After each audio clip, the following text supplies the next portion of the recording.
Bonjour et bienvenue pour cette session Investing consacrée à la Côte d'Ivoire. Je suis votre hôte, je suis Madjissem Beringay.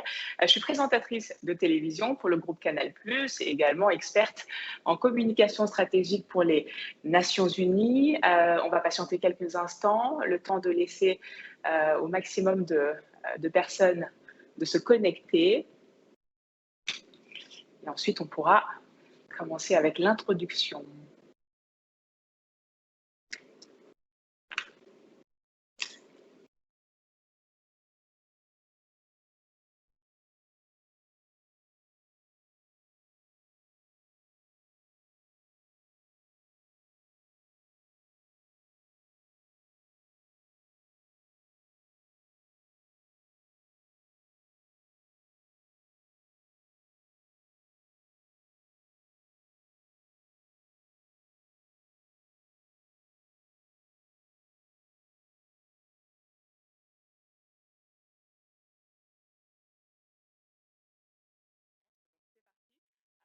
Je voulais m'adresser donc aux anglophones qui sont dans l'audience. So I will switch into English. Dear English speakers, a quick reminder that this session will be held in French, but you can have access to the translation by clicking on the button located at the bottom left of your screen. So now that being said, I'm switching back into French. Alors pour ceux qui viennent de nous rejoindre, bonjour et bienvenue pour cette session Investing consacrée à la Côte d'Ivoire et plus précisément à l'agribusiness en Côte d'Ivoire. Cet événement digital vous est proposé par l'Africa CEO Forum en partenariat avec Ecobank. Quant à moi, je suis votre hôte, je suis Madjissem Beringay, je suis présentatrice de télévision pour le groupe Canal+, et je suis expert en communication stratégique pour les Nations Unies. Alors, je rappelle rapidement le concept Investing. Investing, c'est quoi? Eh bien, il s'agit d'une série d'événements organisés par l'Africa CEO Forum depuis maintenant quelques années et qui est consacré à la présentation des opportunités d'investissement dans des pays d'Afrique. L'objectif de ces événements, c'est de participer à l'intégration économique du continent et favoriser à la fois l'investissement intra-africain et extérieur au continent. Il s'agit d'informer et de motiver l'ensemble des investisseurs, notamment par la présentation de l'environnement des affaires et des réformes pro-business mises en œuvre par les pays. L'idée globale, c'est d'offrir donc un meilleur aperçu des opportunités d'investissement dans le pays. On s'adresse bien entendu aux entreprises, aux institutions, aux financiers, aux fonds souverains, mais également aux diasporas pour les inviter et les inciter à venir investir dans leur pays d'origine. Vous l'aurez compris, aujourd'hui, ça va être un programme qui sera riche par le contenu de ces discussions et échanges, mais riche également par le profil et la diversité des intervenants. Donc, Investing, c'est une occasion unique d'identifier où et comment investir avec le maximum de succès. Aujourd'hui, c'est un focus sur l'agribusiness en Côte d'Ivoire. Et donc, l'idée, c'est de promouvoir les investissements agricoles au travers de la présentation du cadre économique ivoirien et plus précisément des opportunités dans le secteur donc agroalimentaire. Je tiens à remercier notre partenaire car cet événement est rendu possible par le soutien de nos partenaires et aujourd'hui nos remerciements donc vont à l'encontre d'une des institutions financières les plus importantes du continent. Il s'agit d'Ecobank. Nous allons débuter le panel dans un instant. Je tiens à rappeler qu'à la fin du panel, on procédera, alors selon le temps qu'il nous restera, on va procéder à un question and ask avec vous qui êtes dans l'audience. Maintenant, on va passer au panel et avant, j'aimerais parler de notre prochain rendez-vous. Il s'agit de l'AFIS qui aura lieu au Togo les 28 et 29 novembre prochains.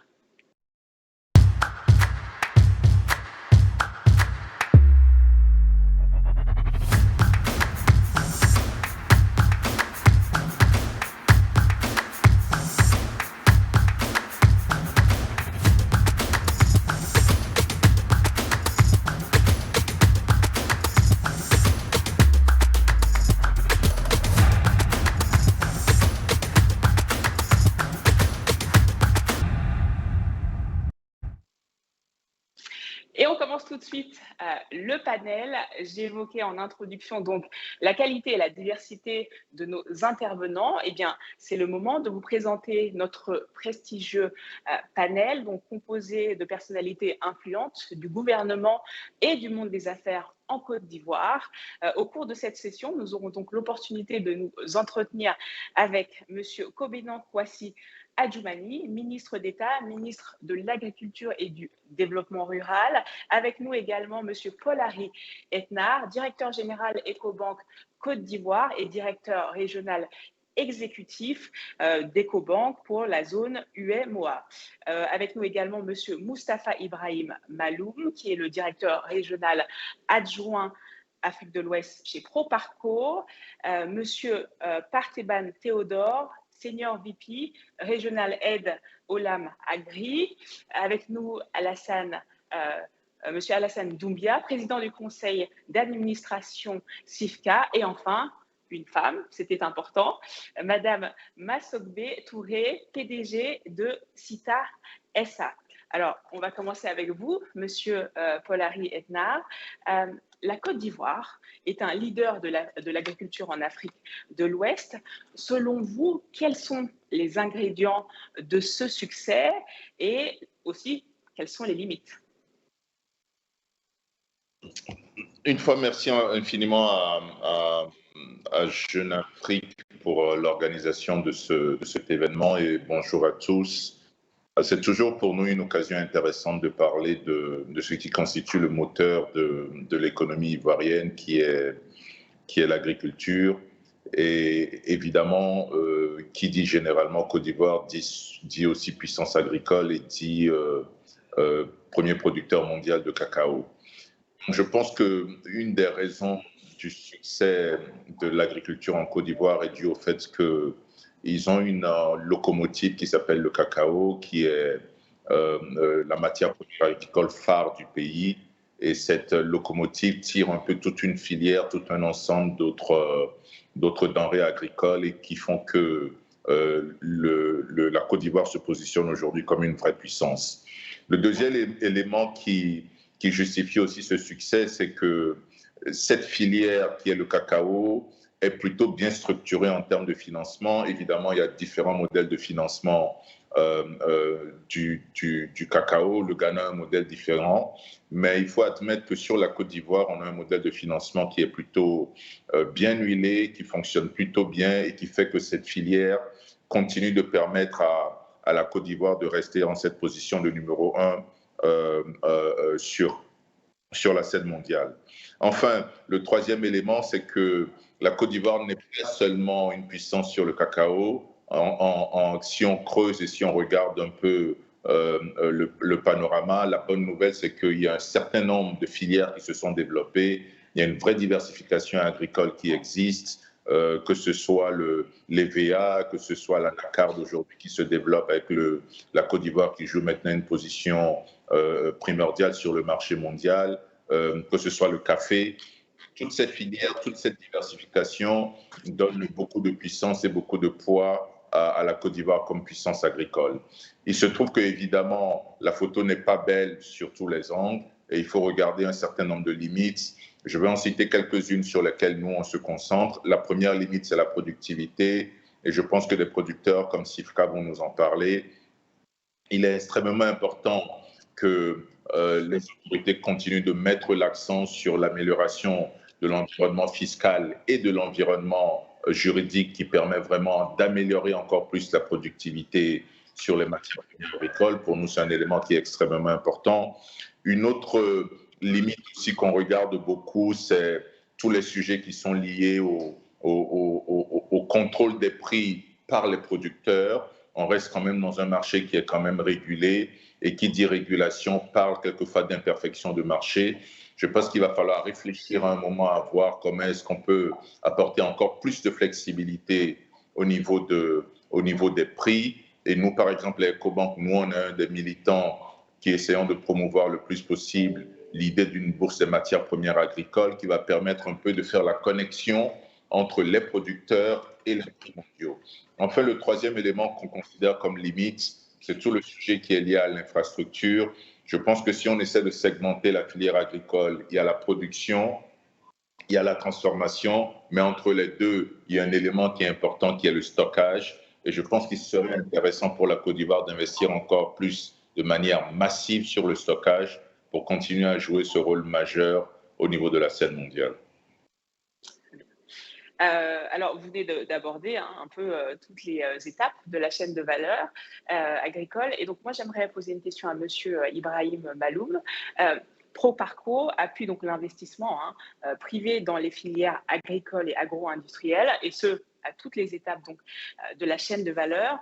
Dans le cas de la Côte d'Ivoire, dans quelle filière Proparco est-elle investie?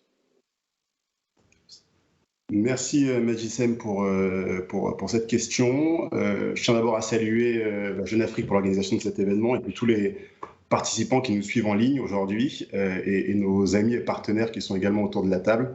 Je salue Paul Harry, Alassane, Partivan, également Emma Sogbe. En bref, Proparco, c'est une filiale de l'Agence française de développement en charge du financement du secteur privé. Notre raison d'être en soi, elle est d'améliorer l'avenir des populations en soutenant des initiatives privées en faveur d'un monde plus juste et plus durable. Qu'est-ce que ça signifie en fait quand on dit ça?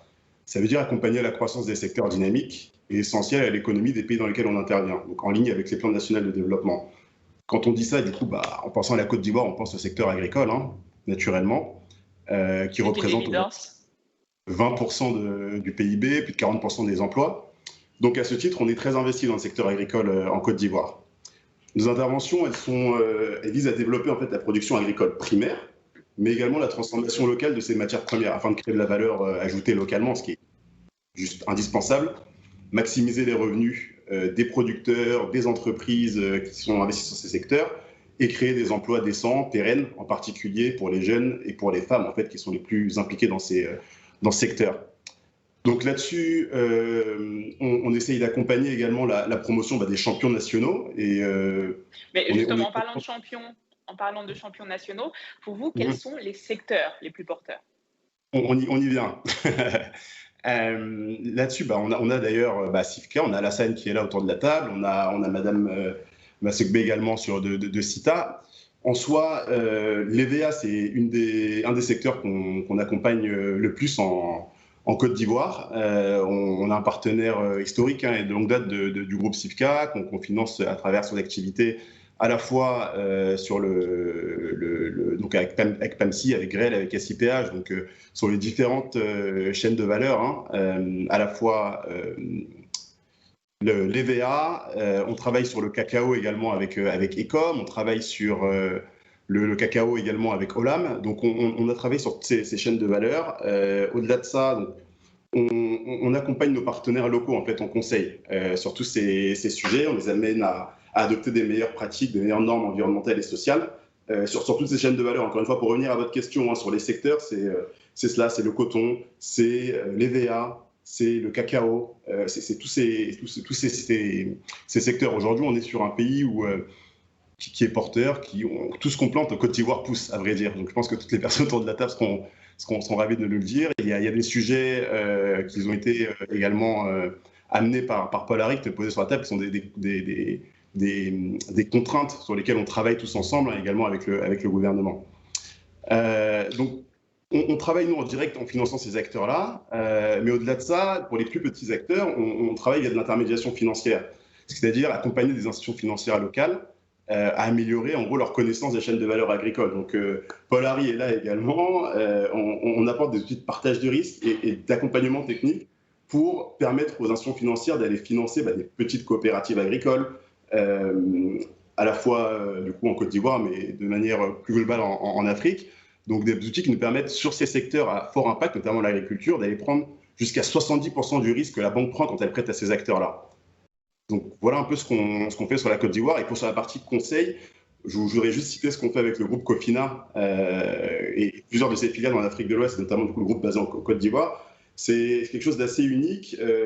Donc, on l'accompagne en fait à développer son activité de financement agricole, donc et à identifier des chaînes de valeur dans lesquelles il faut investir, essayer de mapper du coup ces différents intervenants dans la chaîne de valeur, à quel niveau ils interviennent, qui sont-ils, comment ils se financent, quel est leur business model et du coup comment les financer au mieux pour du coup, réduire le risque de crédit qu'ils prennent. Et ensuite, on les forme.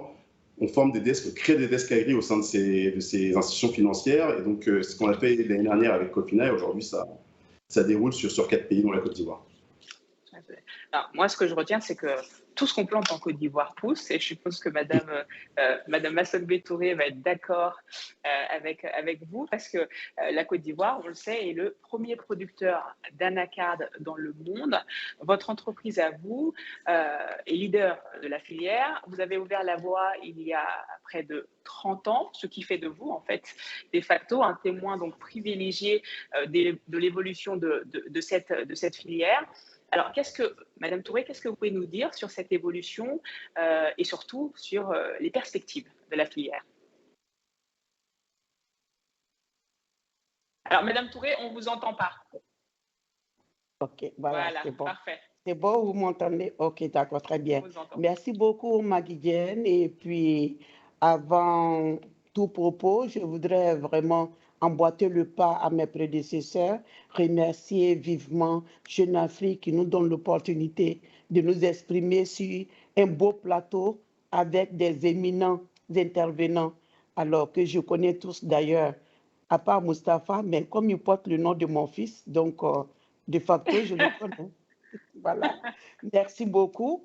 Alors, pour ce qui concerne l'anacarde dans le Côte d'Ivoire, vous avez dit tout à l'heure, tout pousse. Effectivement, tout pousse. Dieu nous a fait grâce pour la Côte d'Ivoire de nous donner des terres arables, des terres fertiles, un capital humain extrêmement important, dévoué et travailleur, ce qui fait de nous les plus gros producteurs. Et nous sommes premiers sur le plan international dans plusieurs filières. Mais je vais m'attarder plus sur la noix de cajou, l'anacarde, notre or gris qu'on appelle affectueusement. Parce qu'aujourd'hui, l'anacarde est une spéculation très jeune par rapport aux autres cultures comme le cacao qui est venu d'ailleurs.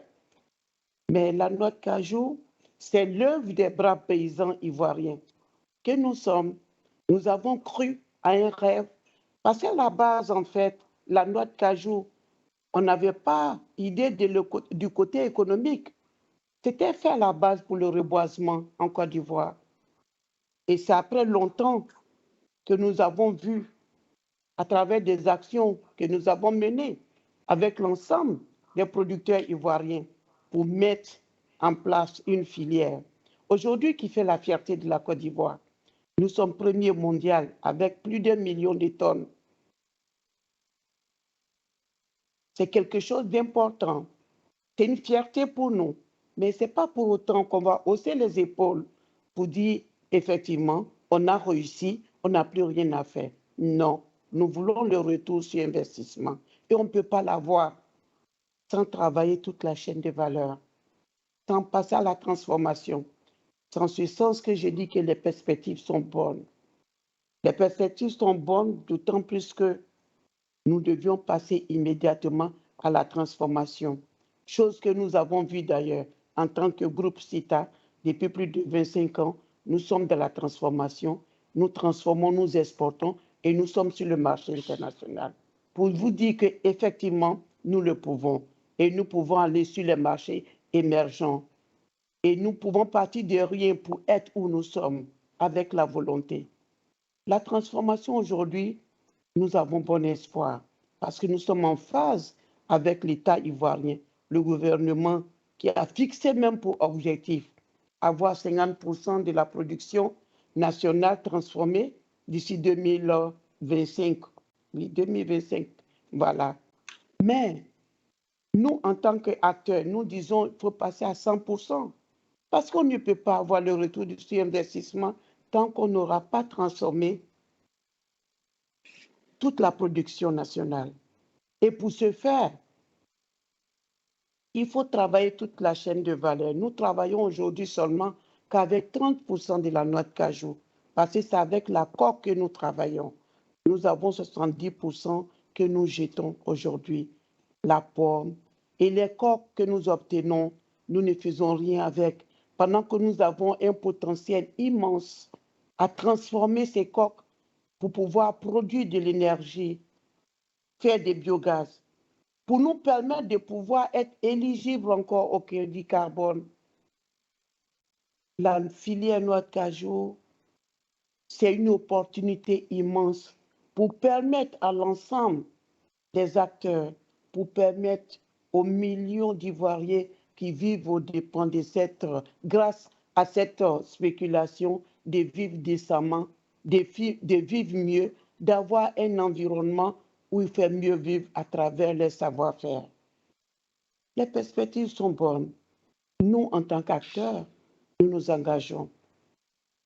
Nous avons déjà fait, nous avons des idées, nous voulons une synergie, un PPP gagnant pour permettre à l'ensemble des acteurs pour avoir le retour sur investissement, permettre à ces paysans qui sont bâtis dans l'ombre, qui font un excellent travail, leur permettre de devenir des semi-industriels, leur permettre de devenir des industriels. Tout à l'heure, je vais revenir parce que M. Moustapha disait tout à l'heure les petits producteurs. Je ne veux plus ce nom. Il faut qu'il y ait des producteurs. Quand on doit accompagner, on accompagne jusqu'à l'autonomisation. On n'accompagne pas pour rester au milieu. Quand vous accompagnez un petit producteur qui a 1 hectare, je vous calcule, 1 hectare, quand c'est bien payé, c'est 400 francs CFA, environ 609 €. Or, c'est une seule récolte an. Vous imaginez? Vous comprenez qu'une famille ne peut pas vivre décemment avec 609. Nous voulons aller plus loin. Nous avons des solutions. Ensemble, nous devions parler. C'est en ce sens que je remercie encore Jeune Afrique de nous avoir donné l'occasion de parler sur ce plateau.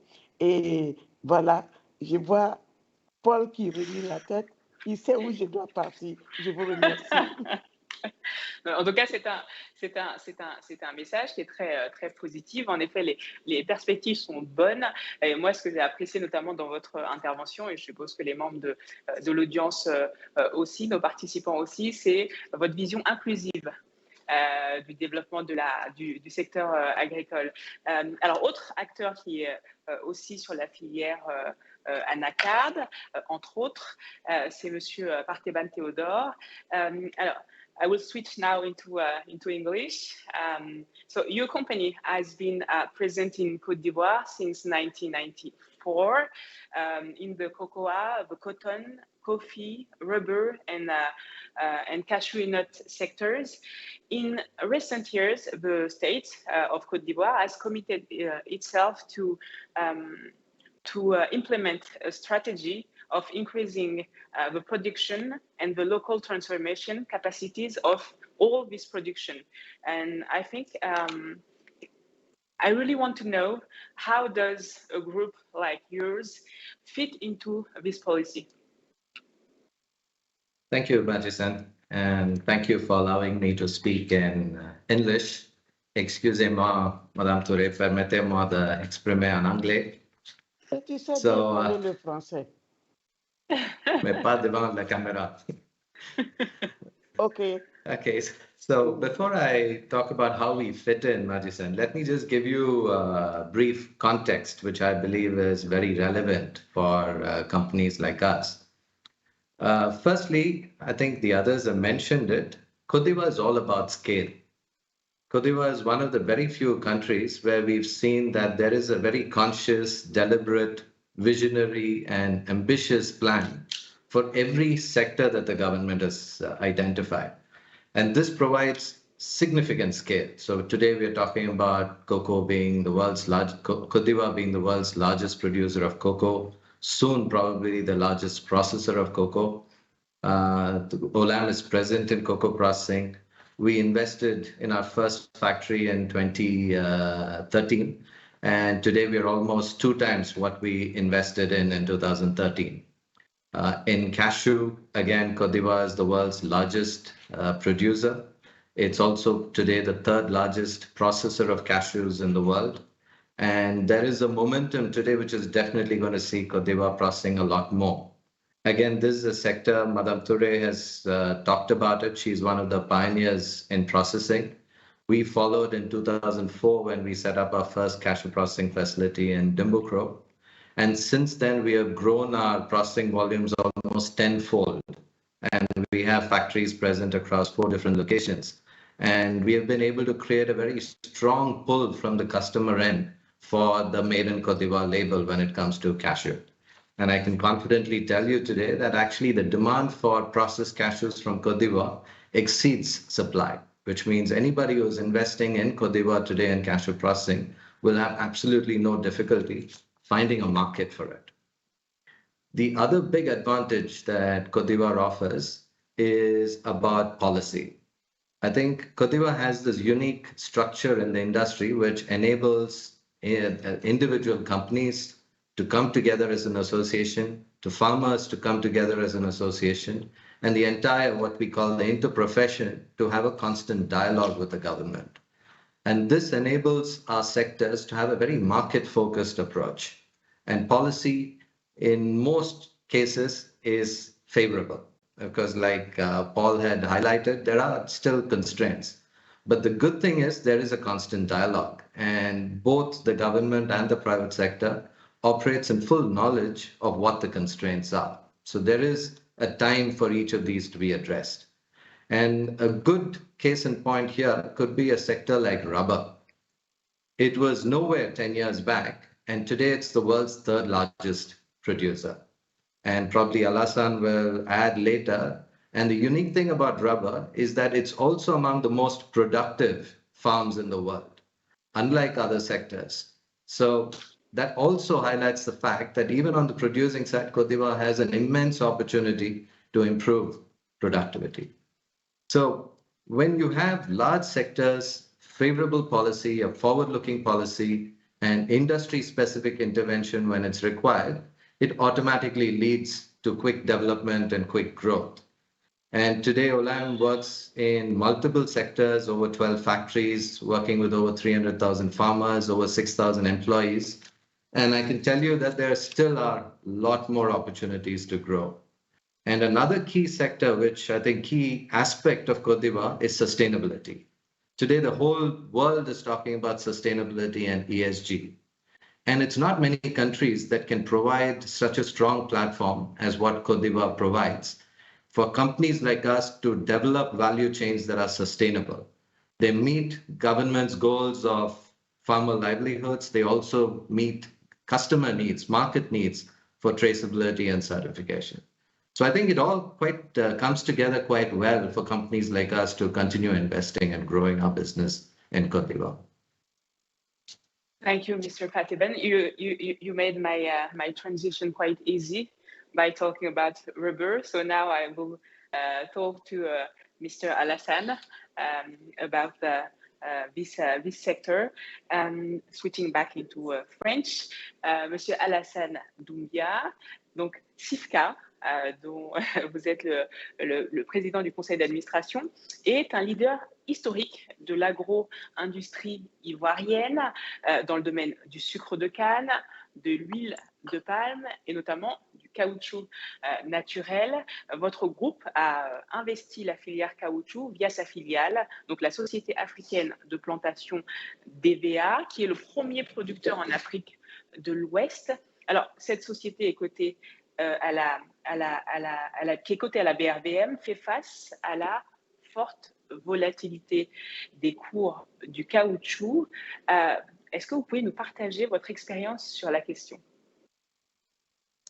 Oui, alors je voudrais déjà vous remercier et me remercier Jeune Afrique pour l'organisation de ce forum et puis dire bonjour à mon cher ministre de tutelle qui est là, ministre d'État, ministre de l'Agriculture, et puis à tous mes collègues et partenaires financiers. Et dire bonjour aussi aux gens qui nous suivent. Oui, effectivement, merci de nous permettre de nous exprimer ici. SIFCA, effectivement, est l'un des plus gros producteurs dans DVA, dans la culture de l'Ivoire. Comme disait Partibanto tout à l'heure, on est parti il y a une dizaine d'années. La Côte d'Ivoire n'était pas un des plus gros producteurs mondiaux de caoutchouc naturel et est devenu, à la force de travail, je dirais plutôt à l'investissement des petits planteurs, même si ma soeur n'aime pas trop ce mot, mais c'est des petits planteurs, c'est des très grands planteurs par la suite, et parce qu'il y a une ambition, il y avait une vision, il y avait une politique qui avait été lancée, et puis accompagnée par des industriels que nous sommes. Aujourd'hui, la Côte d'Ivoire est le 3e producteur mondial de caoutchouc. Et alors, pour vous dire, au niveau de la production de caoutchouc, quelles sont nos espérances et qu'est-ce que nous reconnaissons, nous avons comme sinon, comment vous organisez pour faire face à cette volatilité des cours? Alors, c'est assez simple. Je vais revenir déjà sur l'instabilité. L'instabilité des matières premières étant plus forte que celle des produits manufacturés, il est évident que pour nous, pour pouvoir faire face à cette volatilité des prix, on est obligé d'investir toute la chaîne de valeur. Quand je dis de la plantation, évidemment, jusqu'au produit fini. Et là, pour ce faire, il faut investir dans tout ce qui est industrie, tout ce qui est industriel, partie industrielle, je dirais, de cette activité, et qui va de non pas seulement produire le caoutchouc brut, comme on appelle le Copland, mais aussi arriver à transformer ce caoutchouc-là en gants, arriver à transformer ce caoutchouc en d'autres types de produits comme des préservatifs qui existent, mais aussi en faire tout ce qui est pneumatique. Mais pour ce faire, évidemment, il y a beaucoup d'éléments qui doivent être mis en place pour nous permettre, nous, producteurs, de pouvoir descendre toute cette chaîne de valeur-là, qui est le seul élément qui nous permettrait je dirais, de stabiliser un peu cette instabilité au niveau des matières premières. Voilà. C'est au niveau de la volatilité des matières premières. Alors, j'ai bien compris. Alors, vous avez à nouveau parlé donc de cette maîtrise de la chaîne des valeurs et le focus sur la transformation. Je pense que Monsieur le ministre d'État, dans un instant, nous en dira beaucoup plus parce que cette transformation est au cœur du programme national d'investissement agricole dans sa phase 2. Alors, Monsieur le ministre, est-ce que vous êtes là, Monsieur le ministre d'État?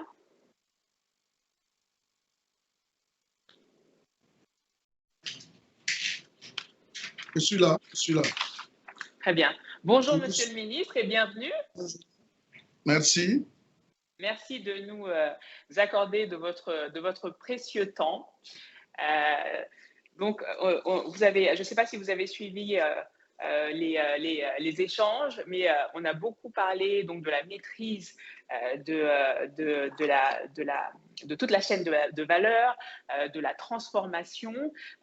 Vous, Monsieur le ministre, vous êtes donc à la tête du ministère de l'Agriculture depuis le mois de septembre 2019 et vos actions semblent guidées par un leitmotiv qui est au centre donc de la 2e phase du programme national d'investissement agricole pour la période 2018-2025. Donc, ce leitmotiv, c'est, ouvrez les guillemets, booster la transformation structurelle de l'agriculture ivoirienne. Alors, concrètement, Monsieur le ministre, quel chemin vous reste-t-il à parcourir pour atteindre vos objectifs?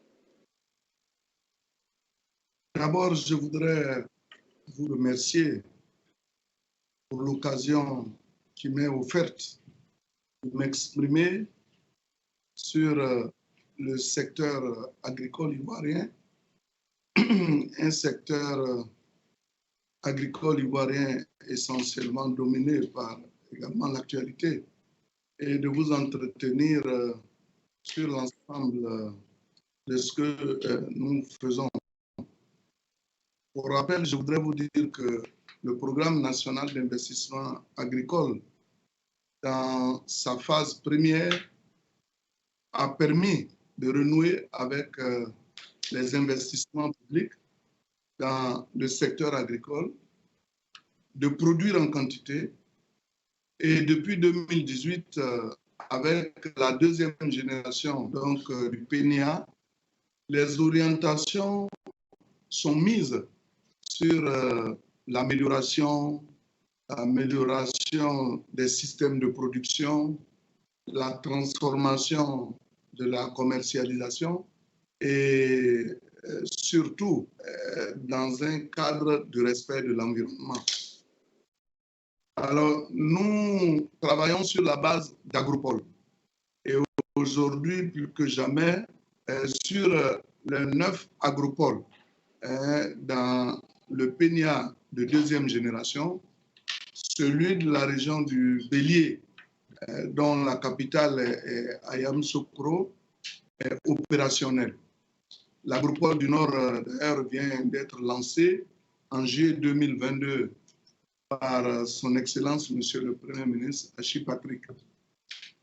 Alors, nous disons qu'en marge de la mise en œuvre des agropoles, d'autres projets qui sont d'envergure d'ailleurs, ont été initiés par mon département ministériel, aussi bien au niveau des cultures vivrières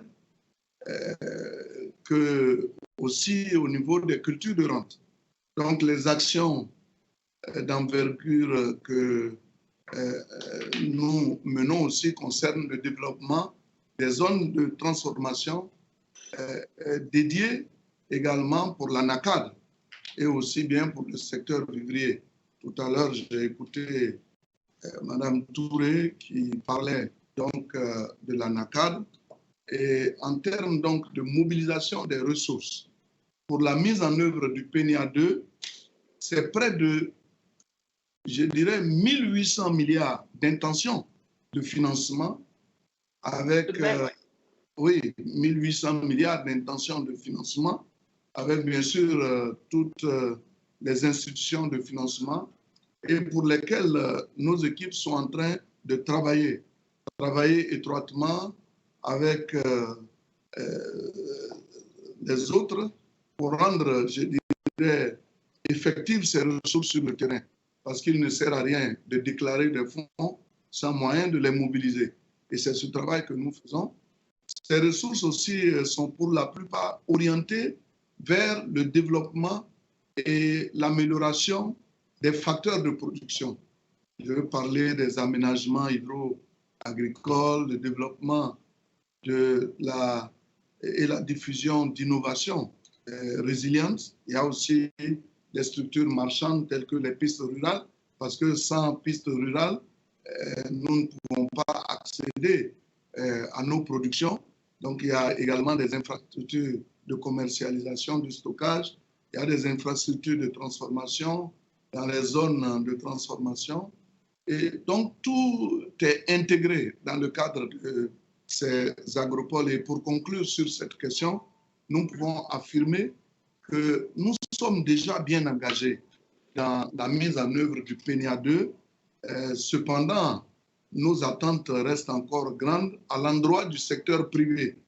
Et j'ai vu le privé qui également a pris la parole, parce que pour nous, le privé est un acteur important dans le développement de l'activité agricole et qui a été identifié comme un maillon essentiel de l'atteinte de ces objectifs en ce qui concerne le PENIA 2. Alors, Monsieur le ministre d'État, donc vous nous avez parlé donc des agropoles et ma question, ce serait de savoir quels sont les avantages offerts par ces zones aux opérateurs internationaux qui souhaiteraient investir en Côte d'Ivoire. Oui, je vais répondre à votre question, mais bien avant, je voudrais quand même indiquer qu'au-delà de l'objectif de tirer un plus grand profit au niveau du marché mondial, la stratégie de notre gouvernement d'abord vise à accroître les revenus des producteurs et également à améliorer leurs conditions de vie et de travail. Cela me paraît important. Et notre gouvernement s'est engagé dans la mise en œuvre donc, de beaucoup de réformes, des réformes d'incitation à la transformation locale. Il y a également d'autres types de réformes. Et comme vous le dites, nous avons de prime abord indiqué que la mise en place de ces agropoles ivoiriens vise d'une part à améliorer les conditions de vie des acteurs du secteur et d'autre part, à asseoir les bases permettant d'inviter le secteur privé à investir sur les différents maillons de production. Bon, dans la conception de l'agropole ivoirien, la transformation des productions agricoles est l'un des axes principaux.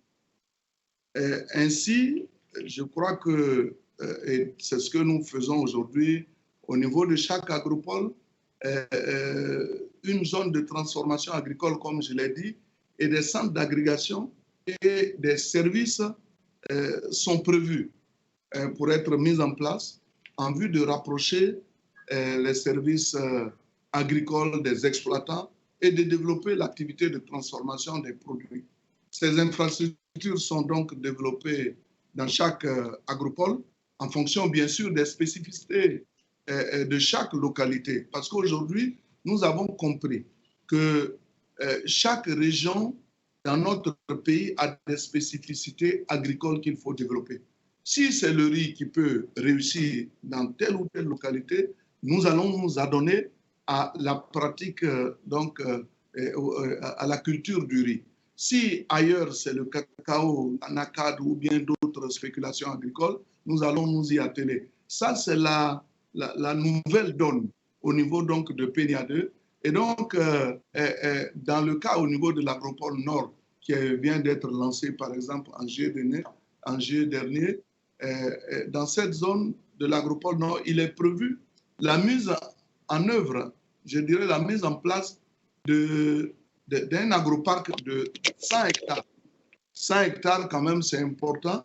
Les 100 hectares vont servir à la construction de 5 centres d'agrégation et de services dont la superficie varie entre 25 et 50 hectares.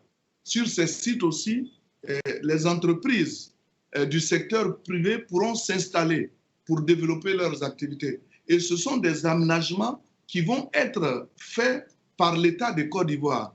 Et nous, notre objectif, c'est d'attirer les investisseurs à venir s'installer dans les régions dédiées à l'agropole, et les conditions d'installation et de gestion de ces infrastructures sont définies à la faveur donc de la mise en œuvre de chaque agropole. Donc, voyez-vous, nous avons 9 agropoles qui vont être installés. Celui du Bélier est fonctionnel. Celui du Nord va bientôt connaître la réalité et nous envisageons d'implanter l'agropole du Nord-Est qui pour nous est capital aussi. Et chaque fois, l'objectif, c'est de développer des secteurs d'activité qui peuvent bien réussir dans les zones concernées.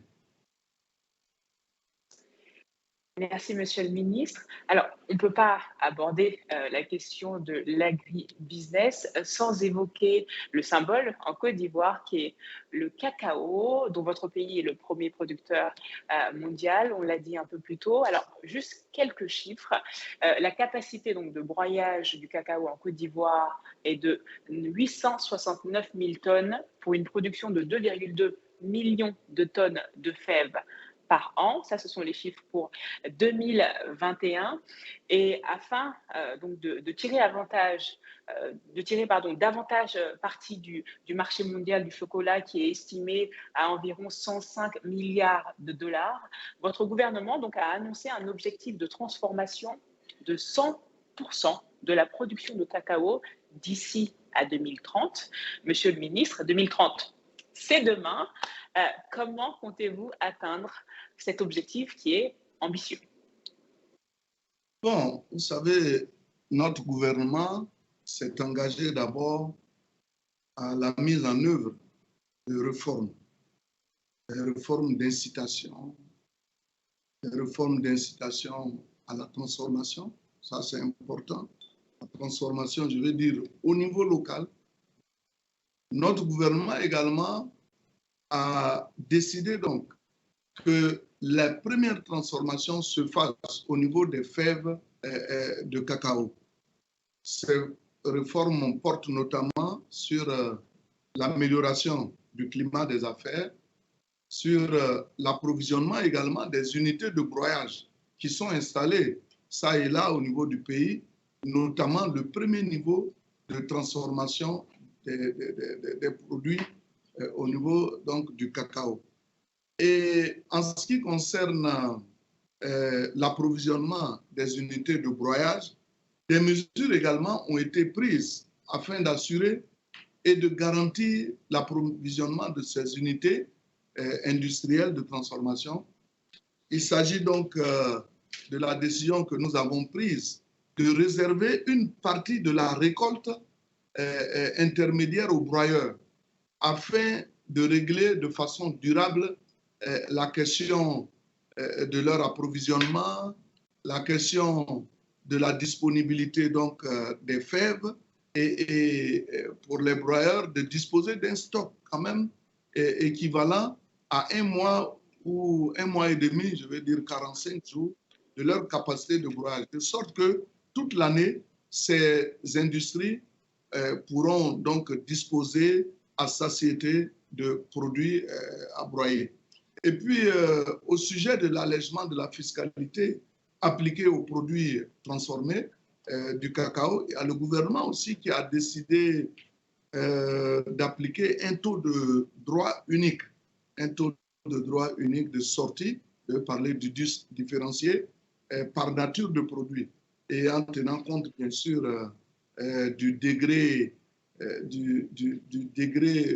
d'ouvraison du produit concerné. Et cette volonté politique a été matérialisée à partir de la campagne 2017-2018 par la signature d'une convention qui porte sur les modalités du bénéfice du DUS différencié par type de produit. Et dans le cadre de cette convention, l'État s'engage à octroyer un abattement fiscal allant de 14,06% à 0% aux broyeurs de cacao, en fonction, bien sûr, comme je l'ai dit, du degré d'ouvraison du produit. Et en contrepartie, toute société signataire de cette convention s'engage irrévocablement à augmenter graduellement le volume de fèves de cacao transformées dans une période de 5 ans. Et puis, hormis cela, vous avez parlé tout à l'heure de notre capacité de broyage, mais les actions spécifiques menées sur le terrain ont permis de passer à 972 000 tonnes de capacité installée de broyage au cours de la campagne 2022-2023, contre 706 000 tonnes en 2017. Cela est très important. Et en termes de perspective, la campagne 2023-2024, il est prévu la construction des unités de transformation. Vous avez vu le président de la République est même allé sur le terrain, poser la première pierre des usines que nous allons bâtir. Nous avons les unités de transformation de Transcao, APK 24. Il y a JB Coco d'une capacité également de 50 000 tonnes, je crois, chacune dans la zone industrielle d'Akoupé-Zegui et également du côté de San Pedro.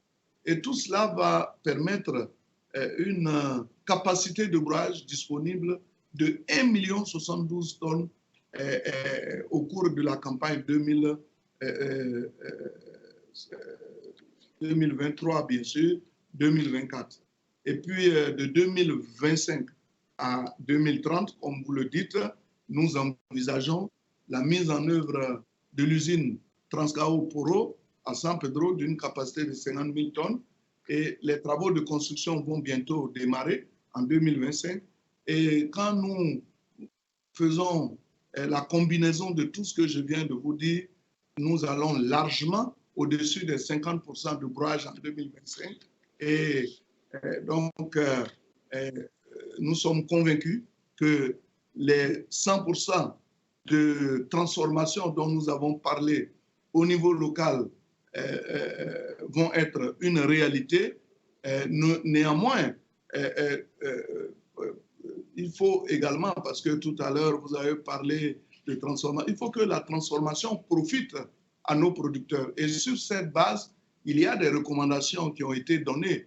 D'abord, nous avons recensé les producteurs de cacao, nous avons géolocalisé leur production de sorte à extirper du lot des acteurs, ceux qui, de façon illicite, occupent des aires protégées, traquer tous ceux également qui utilisent les enfants dans les opérations agricoles.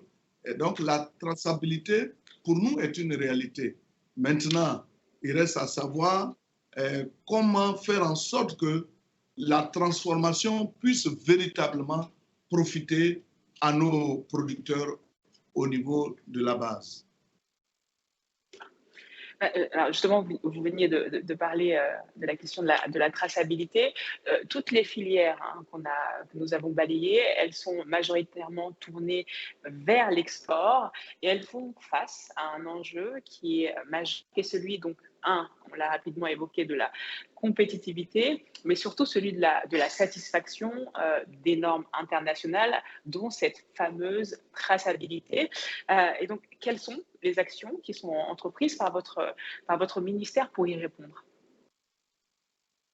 Bon, sur la question de la traçabilité, comme je l'ai dit tout à l'heure, les différentes structures de gestion de nos filières d'exportation sont à l'œuvre, que ce soit au niveau du café cacao, du coton en arcade, de l'EVA palmier, en collaboration bien sûr avec l'ensemble des acteurs des chaînes de valeur pour satisfaire les normes internationales et le respect de l'environnement. Bon, au niveau spécifique, par exemple, des filières café, cacao, le processus de mise en place d'un système national de traçabilité des flux physiques et financiers a été amorcé. Et nous avons fait le recensement des producteurs. Aujourd'hui, nous parlons d'environ 1 million de producteurs qui ont été recensés et qui exploitent donc dans le domaine du cacao.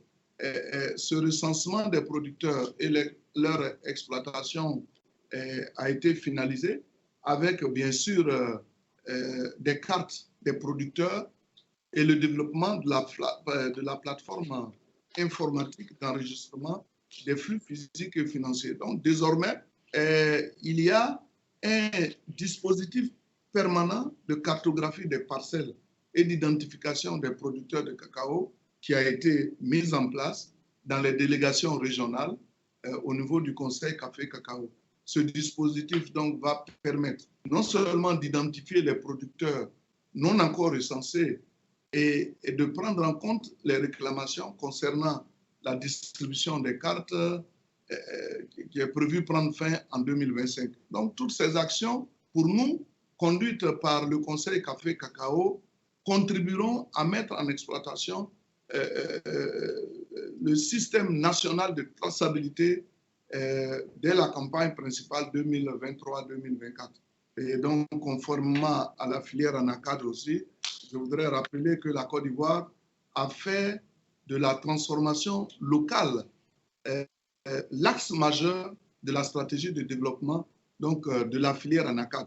Dans ce cadre, conscient donc des exigences de qualité qu'impose le marché international, nous avons mis en place un accompagnement au profit des transformateurs locaux pour l'obtention, je dirais, des principales certifications demandées par les pays importateurs de cajou.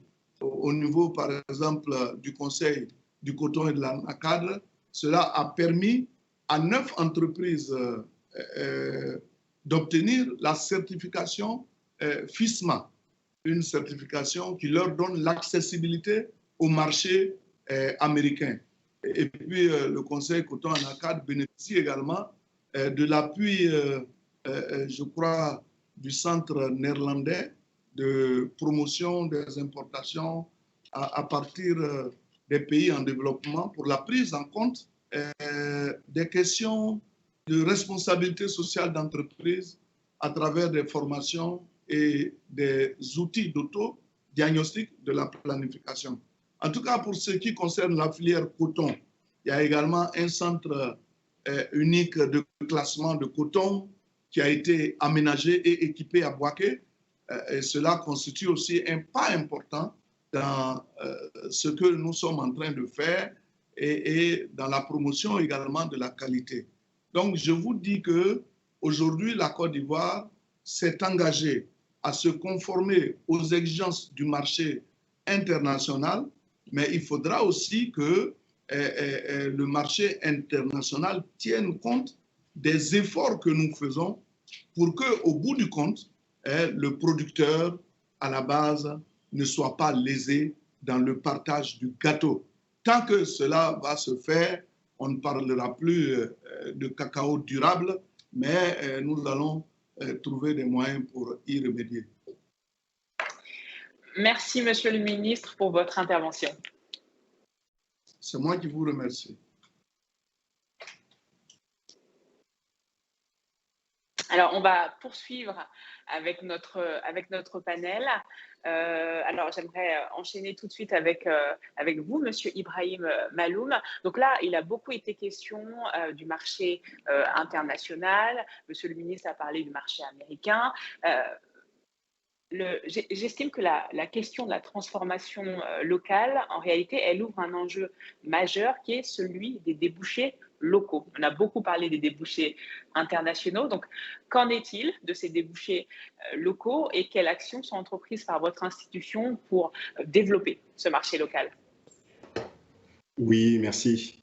En effet, Monsieur le ministre le rappelait tout à l'heure, les débouchés internationaux sont hyper importants et du coup la transformation pour ce marché international est importante. Néanmoins, le succès de la transformation locale ne se fera pas sans l'existence en fait, de débouchés locaux. Et quand j'entends locaux, c'est des débouchés ivoiriens, sous-régionaux et également continentaux, africains. La guerre en Ukraine aujourd'hui nous a montré qu'il y a un impact majeur sur le prix des matières premières agricoles, des engrais, leur disponibilité également. On en fait tous l'expérience en allant faire nos courses au marché, au supermarché. Et du coup, ça fait peser une réelle menace sur la sécurité alimentaire et donc en corollaire, c'est aussi sur la paix, sur la stabilité. Donc c'est un sujet quand même très sérieux, global, à prendre en compte. Et c'est une motivation pour nous d'accélérer en fait la transformation et la valorisation de nos matières premières agricoles africaines produites en Afrique par des Africains pour les Africains. Donc les débouchés locaux, quand on parle de débouchés locaux, on parle de quoi? On parle de l'ensemble de l'écosystème qui va permettre d'écouler la production locale, à la fois de la fourche jusqu'à la fourchette. J'aime bien utiliser cette expression, mais elle est très représentative de ce qu'on essaye de faire et ce qu'il faut qu'on fasse. Donc à ce titre, nous on travaille à la fois sur l'amont et sur l'aval. En amont, on veut s'assurer en fait que la production locale réponde aux besoins des consommateurs. Donc on va cibler en priorité dans nos actions le développement des chaînes de valeur de culture et de culture et de céréales qui sont les plus consommées localement. Ça c'est hyper important. Et il faut s'assurer que cette production elle réponde à la fois à la demande d'un point de vue qualitatif comme quantitatif. On le voit, on a des sujets sur le riz, sur plein d'autres sujets. Donc ça c'est hyper important. Et pour cela, on travaille sur, je vais prendre deux exemples.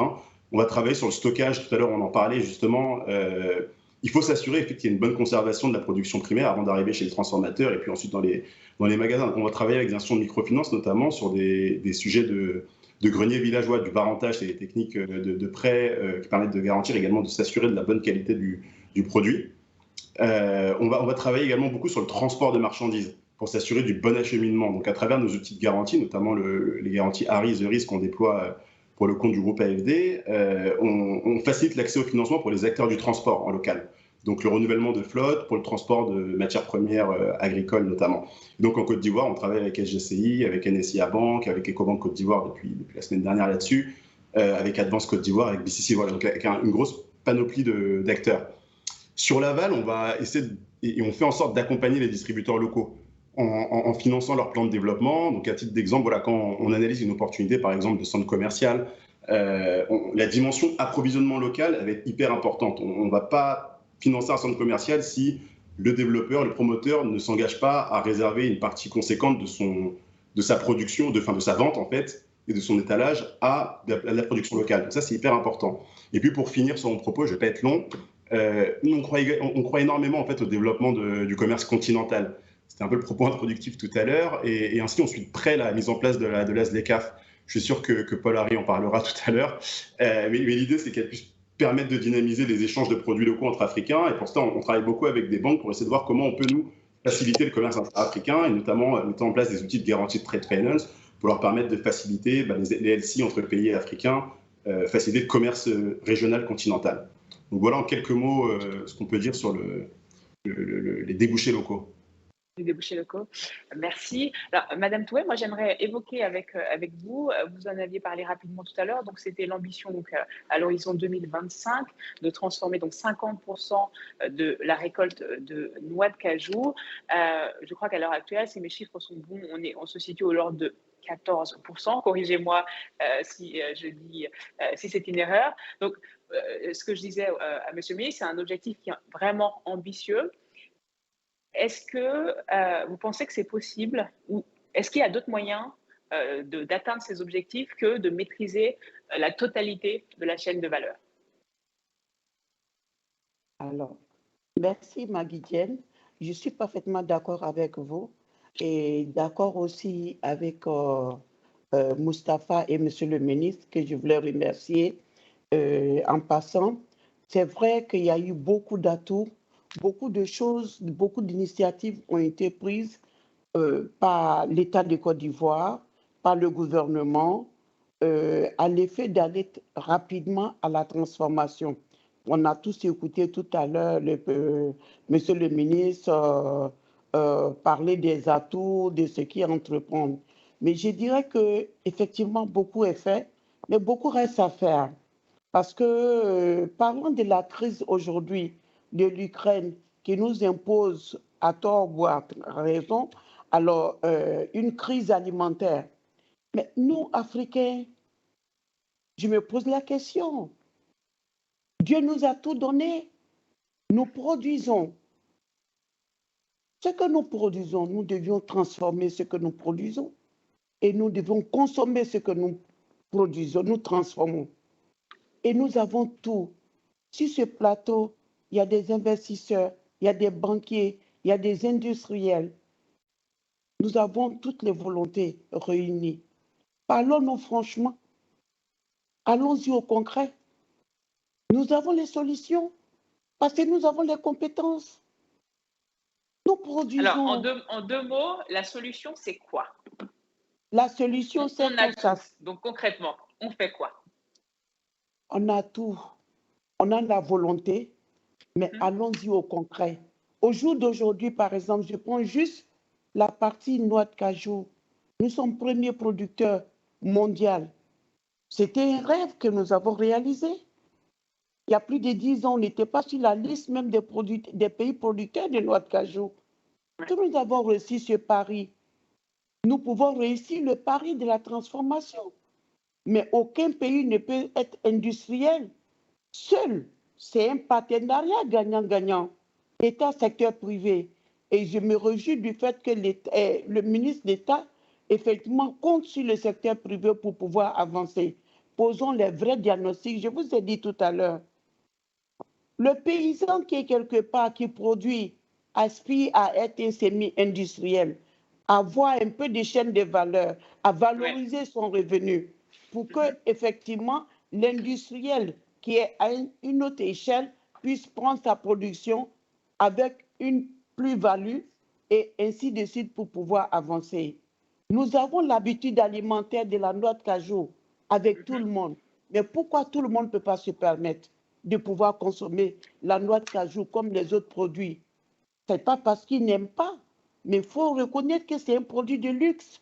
Mais nous n'utilisons seulement que 30% aujourd'hui. Nous pouvons travailler en synergie, permettre à l'Ivoirien lambda de s'offrir les paquets d'amandes cajou comme elle aurait voulu. Mais c'est de ça qu'il s'agit. Oui, je crois qu'on l'a bien compris. J'aimerais maintenant aborder un peu la question du financement, parce que les financements, c'est le nerf de la guerre. Donc, je me tourne vers vous, Monsieur Paul-Henri Etnard. Dans ce contexte donc, mondial actuel, on aura beaucoup utilisé ce mot, donc très volatile, je redis à nouveau. Comment est-ce que vous concevez le rôle d'Ecobank dans le soutien à l'accès au financement des acteurs de l'agriculture ivoirienne? Je pense qu'aujourd'hui, plus que jamais, Ecobank a une responsabilité. La responsabilité d'Ecobank, c'est d'aider à trouver une solution au développement endogène de la production agricole. Et la question se posait avant la crise ukrainienne. Aujourd'hui, la question se pose avec encore plus d'acuité. Et notre rôle, c'est d'essayer un peu de transcender la banque traditionnelle et de devenir vraiment un partenaire financier de toutes ces entreprises, ces PME agricoles, et de devenir aussi un partenaire effectif au développement économique des pays dans lesquels on est présent. Ce que nous essayons de faire, c'est d'être présent un peu sur l'amont ainsi qu'à l'aval. Au niveau de l'amont, nous insistons beaucoup à investir sur des champions qui sont des champions locaux. Par exemple, sur le cacao, nous avons pris la décision cette année d'augmenter de 50% le financement que nous apportons aux exportateurs locaux. Nous avons pris aussi des décisions qui sont des décisions fortes il y a 3 ou 4 ans où on a décidé vraiment d'aller massivement sur des leaders mondiaux et des champions locaux que sont des structures comme SIFCA pour vraiment les accompagner parce que ces entreprises jouent par la suite un rôle de locomotive qui permet après de développer toute une filière, toute une chaîne de valeur et des PME qui travaillent avec eux. On doit jouer aussi un rôle plus important au niveau de la transformation. Et je pense que le ministre d'État en parlait tout à l'heure. Nous avons décidé de mettre un peu plus d'argent aussi sur la transformation du cacao. Toutes les unités qui existent en termes de broyage, ce sont des opportunités pour nous sur lesquelles nous mettons un peu plus d'argent. Dans le domaine du coton, les structures qui commencent à faire de l'égrenage ou même dans le textile, parce qu'il y a un certain nombre d'entités qui vont maintenant dans le textile, nous essayons aussi d'augmenter notre financement sur toutes ces entités.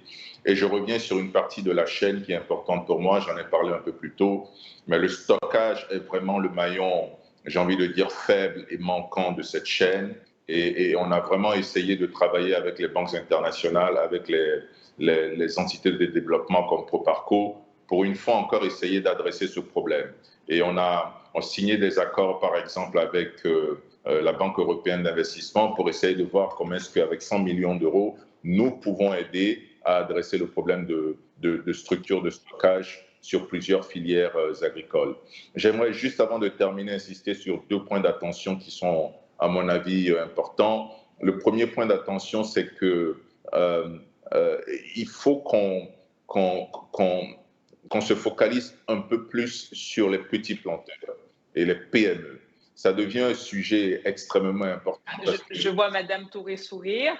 Oui, et il faut qu'on se focalise sur ça parce que, en réalité, je pense que Alassane sera d'accord avec moi, pour des champions majeurs comme SIFCA, le nerf de la guerre, c'est de s'assurer que les petits planteurs qui sont derrière eux arrivent à produire, arrivent à avoir le financement nécessaire.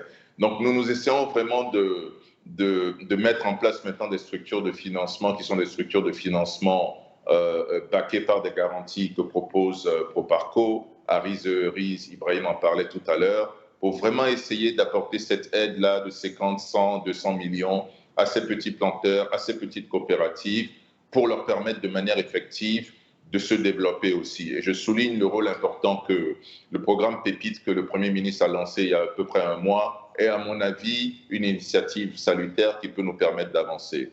Et enfin, le sujet de la digitalisation, il fallait que j'en parle, personne n'en a parlé, mais je pense que c'est important. Il faut assurer l'inclusion financière et la sécurité financière des petits planteurs. Et cette inclusion financière et cette sécurité financière est possible aujourd'hui à cause de la digitalisation. Donc, ce que nous essayons de faire, c'est d'essayer de les accompagner en essayant de mettre des points express. On en a à peu près 8000 aujourd'hui sur le territoire ivoirien, qui permet à ces gens de ne plus garder de l'argent, mais plutôt de pouvoir digitaliser cet argent le plus rapidement possible, le déposer à travers des portefeuilles mobiles pour ne plus avoir à avoir peur, par exemple, pour se déplacer, pour aller acheter des fèves. Donc, voilà un certain nombre de... Alors, Monsieur Poulari, vous avez bien fait... Pour la suite. Ouais, vous avez bien fait d'aborder la question de la digitalisation, puisque une personne dans l'audience nous avait adressé une question sur ce sujet, donc vous y avez répondu sans le savoir. Merci. Merci beaucoup, Madicèle. Alors, Jusqu'ici, on a quand même majoritairement parlé de choses positives, on a parlé de vision, d'objectifs, d'ambition, mais on sait que la vie d'une entreprise et d'une économie, c'est pas un long fleuve tranquille. Donc maintenant, j'aimerais aller sur les sujets qui piquent un peu, les défis, les challenges. Alassane Doumbia, donc en tant qu'opérateur agro-industriel majeur en Côte d'Ivoire et sur le continent, quelles sont les difficultés auxquelles vous faites face au quotidien? Alors, merci beaucoup pour cette question. C'est vrai que la vie d'une entreprise, c'est pas un long fleuve tranquille. Effectivement, dans nos activités, on a quelques difficultés dont Paul-Henri a relevé tout à l'heure. La productivité, par exemple. On peut avoir des problèmes de productivité et tout dépend. Nous, on a la chance d'être dans 3 matières premières. Mais on se rend compte que la productivité, autant elle est bonne au niveau de l'EVA, autant au niveau du palmier, nous sommes très loin derrière nos concurrents qui sont les Asiatiques, par exemple. Et lorsqu'on a parlé des petits planteurs qui sont nos partenaires, il faut savoir que 70% de notre production vient de ces petits planteurs. Et la productivité est un élément essentiel. On n'aurait pas besoin d'agrandir nos vergers si on arrivait à aider ces gens à passer de 8 tonnes à 18, 20 tonnes par hectare au niveau de leur plantation, notamment de palmiers. On fait face à, monsieur le ministre est parti, mais on fait face à quelques sujets qui sont notamment liés au foncier. Et pour que Paul-Henri ou que la Proparco puisse financer les activités de ces petits planteurs, il faudrait qu'on arrive à une réforme réelle du foncier dans nos États. Je le vois à travers les différents pays où nous sommes, que ce soit du Libéria jusqu'au Nigeria. On se rend compte qu'il y a une différenciation, il n'y a pas une harmonisation au niveau de nos régions de tout ce qui est problème foncier. Dans certains pays, on est plus en avance, d'autres un peu moins. Donc, il y a tout cet environnement-là. Alors, on a parlé de problème de traçabilité. Nous, on a un problème d'image pour ce qui concerne le palmier à huile, qui est une image importée, parce que l'Afrique n'a pas les mêmes problèmes que l'Asie, par exemple, en termes d'image au niveau de palmier. Nous, aujourd'hui, le palmier nourrit la population. Où le palmier pousse, ce sont des terres qui ont déjà été utilisées pour d'autres produits. Et le palmier permet de retourner une certaine forme de cette richesse à nos planteurs, à nos partenaires autour. On a parlé, le financement, par exemple, c'est aussi un sujet. C'est vrai, je suis content d'entendre ce que Paul-Henri vient de dire. Il y a un vrai sujet au niveau du financement. Autant j'entendais dans plein de conférences dire que l'Afrique a beaucoup d'argent, il suffit juste d'avoir des projets, mais dans les produits que nous faisons, ou des cycles de vie qui sont relativement longs, on a besoin de financements qui ne sont pas forcément adaptés au cycle de vie de nos produits, par exemple. Et ensuite, je pourrais dire un dernier point, on doit faire face à une compétition relativement, je dirais, moins maîtrisée des pays asiatiques parce que ils sont subventionnés à l'export, par exemple, pour certains d'entre eux. Et puis, ils ont des coûts de facteurs qui sont relativement moins élevés que nous dans nos différents pays où le coût du travail est relativement élevé, le coût de l'électricité est encore plus élevé, mais il sera encore un peu plus avec la guerre, comme tout le monde l'a souligné. Et enfin, les infrastructures. Paul-Henri, je suis d'accord avec ce qu'il a dit sur les infrastructures. Autant il faudrait mettre des éléments de stockage, mais les infrastructures routières, autant la Côte d'Ivoire est assez bien dotée d'infrastructures dans les pays autour, c'est un vrai problème et c'est un frein au développement, c'est un frein à la compétitivité et c'est un frein à un investissement dans certaines régions. Voilà. Alassane, merci. Alors, c'est un fait, on est un peu contre la montre, donc je vais passer directement à la prochaine question. Et en fait, c'est que les investisseurs adorent avoir des retours d'autres investisseurs. Et donc, je m'adresse à vous pour cette dernière question, Monsieur Partheban Théodore. Ce que j'aimerais que vous partagiez avec nous, c'est des conseils. C'est-à-dire que si un investisseur étranger souhaitait s'établir en Côte d'Ivoire, quels conseils lui donneriez-vous? Do you need me to ask the question in English? No. Thank you, Madison. Okay. I understood. So I don't want to be presumptuous in giving advice, but let me probably highlight a few things which I believe worked for us and should work for others as well.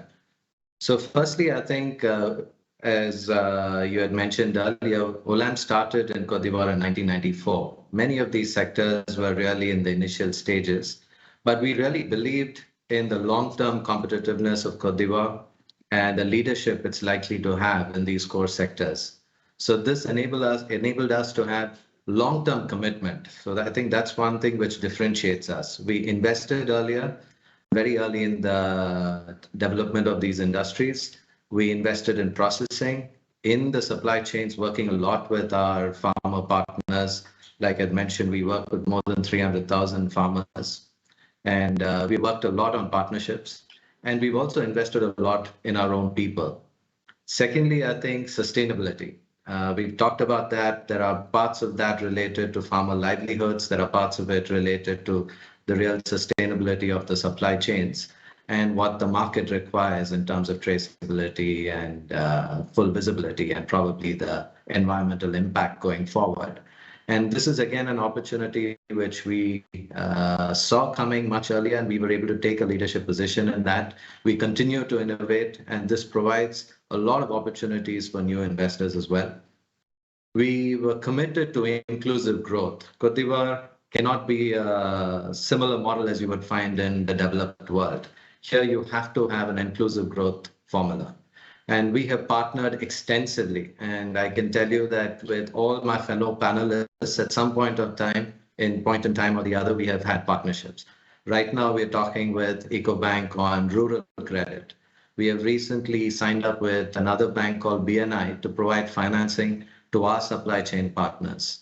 We have tied up with NGOs and development agencies for capacity building with our farmers and cooperatives. We have tied up with the government to promote their Emploi Jeune program where we actively participate. We are working on internships with technical schools to develop a talent pipeline. So there needs to be a very focused, inclusive growth agenda. And lastly, I think what's important is a very proactive stakeholder engagement. Policy cannot be consistent, and the market is really dynamic. There's a lot of volatility, there's a lot of uncertainty. So there needs to be that constant engagement. So any new investor coming in has to believe that there is a stakeholder platform where every actor has to play an active part to ensure that policy remains focused on creating a level playing field. It's focused on the market. And at the same time, the core of the business is the viability of the farmer. So all policies have to eventually ensure that the farmers continue to find agriculture attractive and remunerative. So probably that's what I would have to share, Madison. To share with her. So thank you for sharing. Alors, je disais en introduction, il nous reste quelques minutes. On va prendre quelques questions des personnes qui sont donc dans l'audience. Alors, il y a une question qui nous vient donc de la diaspora, et cette question, alors, qui souhaiterait y répondre? Donc, c'est comment la diaspora africaine peut-elle être impliquée? Alassane ou les financiers? Alors, je peux peut-être commencer, Madjane. Alors, comment est-ce que la diaspora africaine pourrait être impliquée dans l'agriculture globalement chez nous? Il y a une possibilité. On pourrait travailler avec les financiers, par exemple, en créant la retraite verte. En parlant de retraite verte, c'est mobiliser du financement. Et ce financement qui pourrait venir de la diaspora, qui pourrait investir directement dans nos pays, et puis ce qui permettrait à ces personnes qui sont loin de toujours continuer à soutenir le développement industriel et agricole du pays, mais tout en ayant eux aussi des participations dans des terres qui pourraient être dématérialisées ensuite. Donc je pense que quelque part, au niveau financier, la diaspora pourrait participer pleinement au développement agro-industriel de nos pays. Je ne sais pas si Paul Henri est d'accord avec moi dans ce sens-là. Ou Mustapha. Alors, d'ailleurs, ma prochaine question, c'est une question donc, pour les profils financiers, donc soit Polari, soit Mustapha. Donc, c'est que faudrait-il pour mitiger les risques liés au financement de la transformation locale agro-processing par les banques commerciales et d'investissement? Donc, qu'est-ce qu'il faut pour mitiger les risques? Je vais prendre cette question. Donc, Alassane, je suis d'accord avec toi. Donc, sur la mitigation des risques, il y a plusieurs types de risques qu'on retrouve évidemment sur les financements dans la transformation. Il y a un premier risque qui est couvert par les solutions de garantie que proposent des acteurs comme Proparco, qui permettent un peu sur le moyen et long terme de pouvoir supporter des défauts si jamais il y a des défauts. La deuxième chose qui est très importante lorsqu'on veut faire de la transformation, c'est le débouché commercial. Et ça rejoint un point que Ibrahim et Alassane d'ailleurs sur lesquels ils ont insisté tout à l'heure. Il est extrêmement important de trouver de plus en plus des débouchés qui sont des débouchés locaux ou régionaux, des débouchés proches.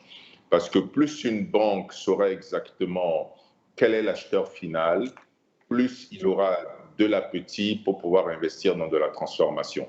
Donc, c'est un point qui est extrêmement important aujourd'hui et lors des discussions que moi j'ai avec certains de nos clients, on en parle beaucoup. Et ces débouchés peuvent être des petits débouchés, hein. Ça peut être des restaurants, ça peut être des épiceries fines africaines qui se développent aussi, qui sont devenus vraiment de vrais débouchés, et j'en ai plusieurs en tête qui me viennent, mais qui sont devenus aujourd'hui de vrais débouchés sur lesquels on peut parier pour pouvoir financer de la transformation locale. Merci. Alors malheureusement, on avait reçu de nombreuses questions, mais malheureusement, on manque de temps, donc on ne pourra pas.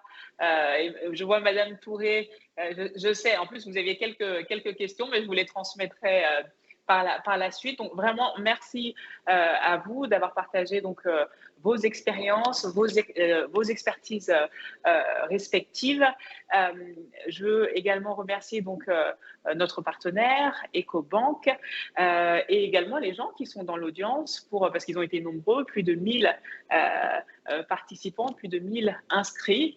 Donc, ça veut dire que l'agriculture, l'agribusiness en Côte d'Ivoire, c'est un sujet qui intéresse. Et donc, ça, déjà, c'est très bien, c'est de très bonne augure. Et donc, vraiment, merci beaucoup. Et à l'audience, sortez vos agendas. Notre prochain rendez-vous, c'est donc le Africa Financial Summit, Financial Industry Summit, dit AFIS, qui se tiendra donc à Lomé au Togo les 28 et 29 novembre prochains. Donc AFIS, c'est 500 décideurs réunis pour encourager donc l'innovation et impacter l'économie du continent. Vous pourrez d'ailleurs y retrouver certains de nos panélistes présents aujourd'hui. Voilà, Investin Côte d'Ivoire spécial agribusiness, c'est terminé. Merci à tout le monde et puis à la prochaine. Merci beaucoup. Merci beaucoup. À bientôt. À bientôt. Merci, à bientôt. Merci à tout le monde. Et Merci bien.